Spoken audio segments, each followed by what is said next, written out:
Hey y'all, it's Channing, certified feline training and behavior specialist with Wild at Heart, and I wanted to introduce you to a cat named Arlo. Arlo is a community cat who spent 6 days at our shelter. His return in the TNR process was delayed. I was asked to assess him since his stay was longer than they anticipated. Within a minute of meeting Arlo, I knew that he would have the possibility of biting somebody. And I know that because he had already tried to bite several people. I know most people will probably watch this video and think he just seems like a really affectionate cat, and he is.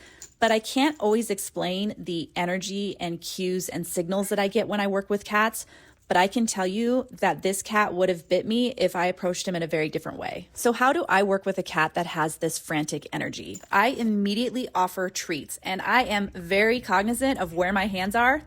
So I am not going to lay down some treats right in front of his mouth. The second thing I'm going to introduce is a wand toy with a very long stick. There are two things that I'm doing right here. Number one, I am covering my hands, and number two, I'm not giving him prolonged eye contact. Anytime I look at him, I'm giving him slow blinks and then looking away. Cats like Arlo are super hyper focused on hands, and so it is always best to prevent a behavior versus trying to fix it. So I am preventing him access to my hands. Arlo loved verbal praise, so I would sprinkle that in. We also need to realize that our voices and the cadence of how we talk can also overstimulate a cat. I gave Arlo complete control over any physical contact. He chose where he was touched and when. I never once used my hands to pet him. Specifically in the shelter environment, I always train staff and volunteers that their want to pet a cat is not as important as that cat's need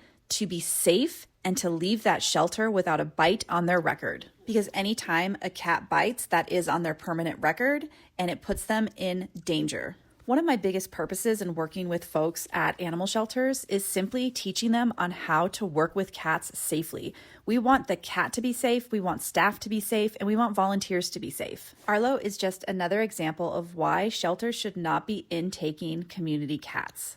Again, in this case, it was just outside of our control. For community cats, any time spent in a shelter is a severe risk for them being sick or euthanized. In fact, Canadian Veterinary Journal published a study showing that the biggest risk for cats developing upper respiratory infection was time spent inside a shelter. The study also showed that the risk of developing upper respiratory infection was significantly greater for stray cats or community cats versus owner surrender cats. The likelihood of stray cats developing URI was 17% greater than cats surrendered. Even if a community cat is very social and outgoing, they just do not adjust well to living in a shelter, because even the best shelters are inherently stressful.